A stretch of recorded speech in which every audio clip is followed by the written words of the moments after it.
श्री गोविंद प्रभु महाराज की जय। श्री गोपाळ कृष्ण महाराज की जय।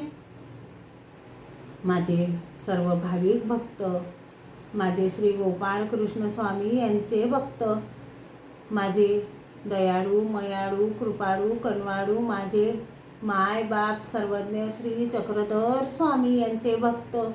आता आपण ऐकून राहिलो पंचकृष्ण महापूजा पारायण ग्रंथ अध्याय 4 श्री गोविंद प्रभु महाराज यांचा। अथ चतुर्थोदश अध्याय। नमो सद्गुरु श्री दत्तात्रेयाय परमार्गाशी मूढधिकारिया यती मुनिवेशधारी अवधूत वेशा तुझ नमो। नमो नंदनंदना गोपाळा श्याम सुंदरा गणनीळा अवतरलासी गोकुळा ज्ञानदातया तुझ नमो। जय नमो द्वारावती कारा परमपुरुषा परमेश्वरा पावन पुरुषा विद्यादाता परा तुझ नमो। नमन माझे रिद्धपूर निवासा निर्गुण परब्रह्मा परेशा बुद्धी घेऊनी वेळ्यापिशा श्री प्रभु राया तुझ नमो। तू अंतर्धानी अनमित बंधू करीतो सर्व पातकाचा छेदू निर्गुण ब्रह्मा तुझ किती अनुवादू बुद्धी माझी अपूर्व। धरुणी शुद्ध चैतन्य वेश अवतार धरुणी कर्मभूमी स माताने मैसा खुशी स मातृग्रामी अवतरला। रिद्धपुरी नित्य अवस्थान पाच पिंपळा खेळ खेळून अद्भुत लीळा चेष्टा करून चमत्कार दाखवी। प्रतिदिनी 60 जीवांची मूळ विद्या फेडीसी मधुनी कुमी कीटकासी पाठवितो ब्रह्मपदी। नित्य परमेश्वर पुरी विचारतो दुःखितांचे दुःख नाशितो जीवांचे भवबंधन तोडितो कनवाळू मनोनिया। सामर्थ्य अद्भुत दाखवून कोणाशी देतो अचूक दर्शन कोणाचे बालक सानकडे घेऊन खेळवी कुणाचे दुःख रोग नाशिले। कित्येकांना संकष्टी तारिले मृत बालके जीवविले टाकुनी कृपा कष्टास। कोण्या एका बालकाची आई पाड ठेवणी रावडा जवळी घागर घेऊनी पाणी आ जाई येते जडकरी मनोनिया। रावडे बाळ खेळविले खेळता खेळता ते झोपले त्यासी कोणी रेणी जविले निघून गेले बिद्रीसी। बाई आली पाणी घेऊन बाळास पायी घरात जाऊन बाळ कोठेही दिसेना दुःखी झाली अंतरी। इकडे तिकडे शोधिले एका कोपऱ्यात निजलेले पाहुणी मन हर्षुले मने रावड माय बापू। तशीच दयेची पाखर मजवर घालावी निरंतर विनंती माझी जोडून कर जतन करावे मजलाजी। कोणाच्या घरीचे एक बाळ त्याच्याशी खेळे नित्य रावड मूर्त पावले ते कोणे वेळा समशाना माझी पुरीले खेळावया रावड आले। त्याची माता म्हणे ते सरले समशानी नेवनी पुरीले सांगे दुःखी होऊनी दयामया उत्पन्नाली मनी गेले दुडू दुडू समशानी माती दगड फेकुनी जिवंत केले बालका। रावडे बालक जिवंत केले जन लोकाल नवल वर्तले मने रावड माय बापू।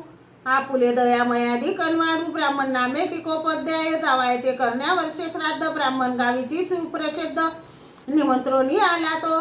रंधन करुनी साकपाक माडवंच्यावर करुनी झाकपाक राखण ठेविले ते लेख स्थान करावया तो गेला। तो गेल्यावरी रावडे स्वयंपाकगृही बीजे केले थाप मारुनी दूर लोटिले उचिष्ट केले सर्व अन्न। ब्राह्मणाला स्थान करून लेख म्हणे रावडाने उचिष्ट करुनी सर्व अन्न गेले निघुनी बिद्रीसी। निमंत्रिले ब्राह्मणासी जीव घालुनी त्या दिवशी आपण झोपला उपवासी। विचारमणी करुणी या विचार मनासी करुणी मने वाराणसी जाऊनी येऊ पारणे फेडुनी। दोष नासावया आपुले कुळदेवता स्वप्नी येऊनी कशाला करतो म्हणे उपोषण। रावडे उचिष्ट केले अन्न तृप्त झाले तुझे पितृ। उपाध्ये उठले ते एकुणी सुती रावडाची करुण रावड माय बापू म्हणून करुण स्थान जेविला। ऐसा अनार्जित दातारू उद्धरिले ब्राह्मणाचे पितृ तैसी कृपा करुणी मजवरू पितृ माझे उद्धरावे। केशव नायक ब्राह्मण म्हणे वस्त्र अलंकार भूषण रावडासी करावे अर्पण पूजा अवसर करोनिया। केशव नायक म्हणे विचार करून रावडासी निमंत्रण देऊन घरी आणले बोलावून उच्चासनी बेसविले। रावडाचे श्रीचरण प्रक्षाळून घातले मदना मादने श्रीचरणाचे उदक घेऊन घातले मुका भितरी। गळा घालुनी पुष्पमाळा भाडी चंदनाचा टिळा भरजरी वस्त्र तिचे वेळा रावडासी अर्पिली। तैसी माझी महाराजा स्वीकारावी अन्न वस्त्र पूजा विनंती करीतो चरण पूजा नतमस्तक होऊनी। ईश्वर नामे ब्राह्मण जरजर झाला दुःख व्याधीनं शरीर गेले फार करपून अन्न पाणी वर्जिले। नात लागी एके दिवशी घेऊन गेले राजमठासी नेऊन बसविले रावडापासी। अभिवंदन करोनिया तवई रावडे ईश्वर नायकास पाठीवरी मारिली थाप मेला मेला जाय म्हणे त्वरित तेने त्याचे दुःख गेले। तैसे माझे दुःख भवरोग नासुनी टाकावे अवघे वेडन लाविता शीघ्र विनंती माझी परिसावी. पांगडे बालक एके दिवशी बसले होते दारण त्यापाशी राऊड गेले त्यापाशी कृपादृष्टी अवलोकिले. मेली जाय जाय म्हणून पाठीवरी मारिले थपकवणी मेली उठी उठी म्हणून तव ते उभे टाकले. मातेपाशी गेले चालूनी म्हणे मज पाय दिले राऊडानी. माता हर्षित होऊनी म्हणी राऊड माय बापू ऐसा तू दयाळू मयाळू असी पाय देतो पांगुडे असी तशी पायी कृपादृष्टी सदोदित मज प्रभू. मुका असे विप्रसूत त्यासी नव्हते बोलता येत म्हणून त्याचे गणगोत म्हणती राऊडापाशी न्यावे. कोणी एके दिवशी ब्राह्मण राऊडापाशी गेला घेऊन वंदुनी राऊडाचे श्रीचरण दंडोत करून बेसला. मेली जाय म्हणून हानितले पाठी थपकन बालक उठले बोंबावून म्हणे मज राऊडे वाचा दिली.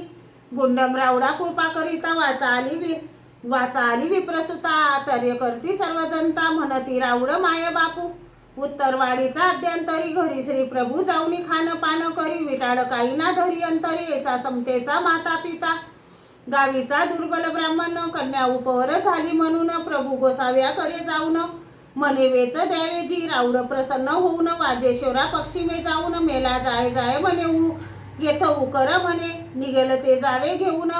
विप्रकन्ना विवाह करणे तिनं आजोळी आसू दिले दान होऊन आनंदित ब्राह्मण आसू घेऊन घरी गेला. आसू मोडून विप्राने विवाह केला ताटो लग्नात केले कन्यादान. म्हणून उपकार राऊडाचे कोणी तेलिनीची सान पोर खात होती लाखाची भाकर. राऊडे घेतली हिरावून करू लागले आरोगणा. तेलीन म्हणे राऊडासी भाकर असे तेलियाची विटाळ होईल तुम्हासी म्हणून बोंबावू लागली. मेली जाय म्हणे तेलिनीसी भाकर तेल्याची नव्हे म्हणे लाखाची मेली जाय म्हणे गोड आहे ही म्हणून खाऊ लागले. सावडापूरची सासूरवासीन लेक जावई येईल म्हणे त्यासी करावी बोडवण. चिरचोडी देऊ नये ऐस्या परी जगजेटी पायी मजकडे कृपादृष्टी झालो मी फार ही पोट्टी काळी मज भवातुनी. मुके पांगुडे नेत्रहीन कृपा कष्टासे अवलोकून सुखी करीतो व्याधी हरून औदार्याचा सागर तू. तव चरणी माझी विनंती कृपाळाजी जगतपती तुझी करावया सुती श्रवणी पटणी रक्षावे. करुणीची घालुनी पाखर मज रक्षावे जी निरंतर.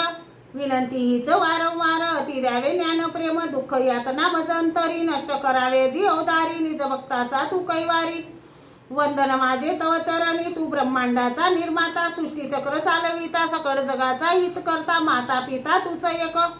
जीवांचे दुःख संकष्ट तारितो नरक यातना चुकवितो तुझ विन नसे सामर्थ्य कोणी या सृष्टी माझी. साधू संत येती मुनी वर्णिताती ग्रंथ पुराणी तुझी कीर्ती त्रिभुनी मी किंकरा काय वर्णावे. म्हणून श्रोत्यांना विनंती नित्य बजातो श्रीपती तेने मिळेल तुम्हा मुक्ती. तरुण झाल भवसिंधू इतिशी परधर्मे कैवल्य पद साधने साळंकरम्या दीक्षित म्हणे हरिराज उद्भरे गुंडम राऊळ अर्पण नमस्तुते. चतुर्थोध्याय. गोडा श्री गोविंद प्रभु महाराज की जय. श्री गोपाळ.